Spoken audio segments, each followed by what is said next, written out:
भारतीय सेना की ताकत में हुआ इजाफा। वायुसेना के बेड़े में शामिल हुआ अपाचे हेलीकॉप्टर। हिंडन एयरबेस पर उतरा पहला जत्था।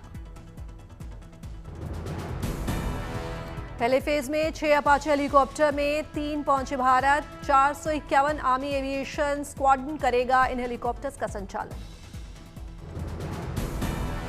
अपाचे हेलीकॉप्टर की मदद से जमीनी ऑपरेशन में मिलेगी मदद। अमेरिका से खरीदे गए अपाचे AH-64E हेलीकॉप्टर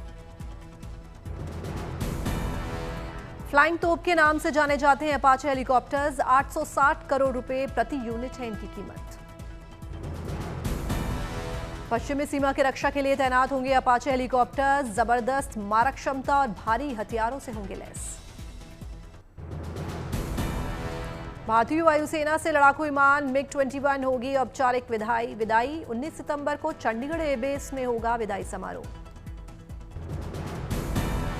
6 दशक से ज्यादा समय तक फाइटर जेट की आसमान में रही बादशाहत। पैंथर्स नाम से मशहूर 23 स्क्वाड्रन ने हर युद्ध में लिया भाग। 62 साल बाद भारतीय वायुसेना से विदा होगा MiG-21। साल 1963 में पहली बार भारतीय वायुसेना में हुआ था शामिल। भारत का पहला सुपरसोनिक लड़ाकू विमान है MiG-21। भारतीय वायुसेना में MiG-21 से ज्यादा समय तक कोई विमान नहीं रहा। 1965 भारत पाक युद्ध से लेकर बालाकोट एयर स्ट्राइक तक रहा अहम योगदान। ऑपरेशन सिंदूर में भी MiG-21 स्क्वाड्रन अलर्ट मोड पर। सावन महीने की पवित्र कांवड़ यात्रा अपने पूरे जोरों पर जारी। कल महाशिवरात्रि पर जलाभिषेक के लिए शिवालयों पर लगेगी भक्तों की लंबी कतार। दिल्ली पुलिस ने कांवड़ यात्रियों का किया जोरदार स्वागत। ड्रोन की मदद से शिव भक्तों पर बरसाए गए फूल। दिल्ली पुलिस ने कांवड़ यात्रियों को बांटे लड्डू। यात्रा के लिए खाली किए गए रास्ते सुरक्षा का रखा जा रहा विशेष ख्याल। मेरठ दिल्ली हरिद्वार हाईवे पर दिखा अनोखा नजारा। बुलडोजर पर खड़े होकर शिव भक्तों पर बरसाए गए फूल। हर हर महादेव के जय घोष से गूंज उठा मेरठ दिल्ली हरिद्वार हाईवे। शिव भक्तों में दिखा जबरदस्त उत्साह। उत्तर प्रदेश के मुजफ्फरनगर में कांवड़ ने दिया राष्ट्रवाद का संदेश। कांवड़ में दिखी ब्रह्मोस और आकाश मिसाइल की झलक। 48 सदस्यों की टोली हरिद्वार से मुजफ्फरनगर लेकर पहुंची अनोखी कांवड़। तकरीबन 6.5 लाख रुपए की लागत से तैयार हुई ये कांवड़। उत्तर प्रदेश के गाजीपुर में कांवड़ियों की सेवा का रखा जा रहा है पूरा ख्याल। सुविधा के साथ साथ सुरक्षा पर भी प्रशासन की नजर। कांवड़ यात्रियों पर योगी सरकार ने की पुष्प वर्षा। पश्चिमी उत्तर प्रदेश के बाद अब अवध क्षेत्र में कांवड़ियों पर बरसाए गए फूल। बाराबंकी, बस्ती और अयोध्या में कांवड़ यात्रियों पर की गई पुष्प वर्षा। शिव भक्तों पर हेलीकॉप्टर से बरसे फूल।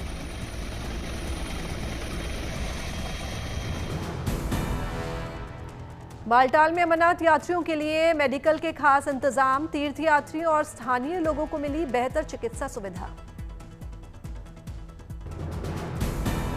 पर्यटकों से गुलजार हुआ श्रीनगर। बड़ी संख्या में शिकारा का आनंद ले रहे हैं पर्यटक। सैलानियों से गुलजार हुआ चंदौली का राजदरी वाटरफॉल। बड़ी संख्या में खूबसूरती का आनंद लेने पहुंच रहे हैं सैलानी।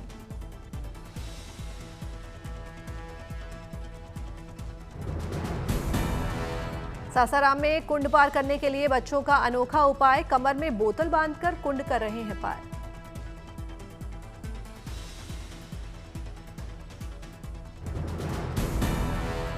लखनऊ में राष्ट्रीय संगोष्ठी कार्यक्रम में शामिल हुए सीएम योगी आदित्यनाथ। सभा को संबोधित किया। सावन के पावन महीने में अयोध्या में लगा श्रद्धालुओं का तांता। हनुमानगढ़ी मंदिर में लगा आस्था का मेला। कर्नाटक के तुमकुरु पहुंचे मुख्यमंत्री सिद्धारमैया। दीप जलाकर तुंगभद्रा बांध से पावागढ़ तक पेयजल आपूर्ति परियोजना का उद्घाटन किया। श्रीनगर में पेनकैक सिलाट लीग की रौनक। खेलो इंडिया अस्मिता पहल के तहत आयोजन। केंद्र सरकार की स्वच्छ रैंकिंग वाले शहरों में चेन्नई को मिला 38वां स्थान। मेयर ने कर्मचारियों को किया सम्मानित। सरिस्का घूमने के लिए आने वाले पर्यटक करेंगे बिरंगी तितलियों का दीदार। पहली बार सरिस्का में हुआ तितलियों का सर्वे।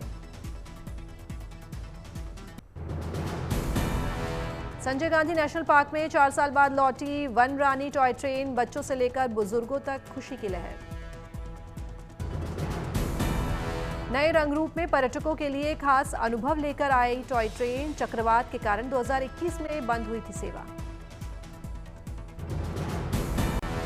दिल्ली एनसीआर में मौसम की मेहरबानी जारी। राजधानी के कई इलाकों में जोरदार बारिश। दिल्ली का दिल कहे जाने वाले कनॉट प्लेस में भी जोरदार बारिश। कुछ जगहों पर जलभराव जैसे हालात। राजधानी दिल्ली में जारी रहेगा बारिश का दौर। मौसम विभाग ने जारी किया ऑरेंज अलर्ट।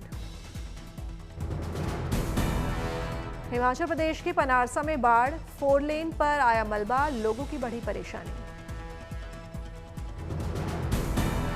पनारसा की सड़कों पर आए मलबे से धीमी हुई ट्रैफिक की रफ्तार। दुकानों और घरों में भी घुसा मलबा। प्रयागराज में लगातार बढ़ रहा है गंगा और यमुना का जलस्तर। हनुमान मंदिर परिसर में घुसा गंगा का पानी। बाढ़ के पानी से हनुमान जी का स्नान। लेटे हनुमान मंदिर में श्रद्धालु कर रहे हैं पूजा अर्चना। अकोला में भारी बारिश से मन नदी का बड़ा जलस्तर। कई इलाके पानी में डूबे। बांदा में बाढ़ से फसलों को नुकसान। किसान परेशान। नवसारी में फिर शुरू हुई बारिश। अंडरपास में जलभराव से जनजीवन प्रभावित। यूपी के कई जिलों में बढ़ा नदियों का जलस्तर। वाराणसी में उफान पर गंगा।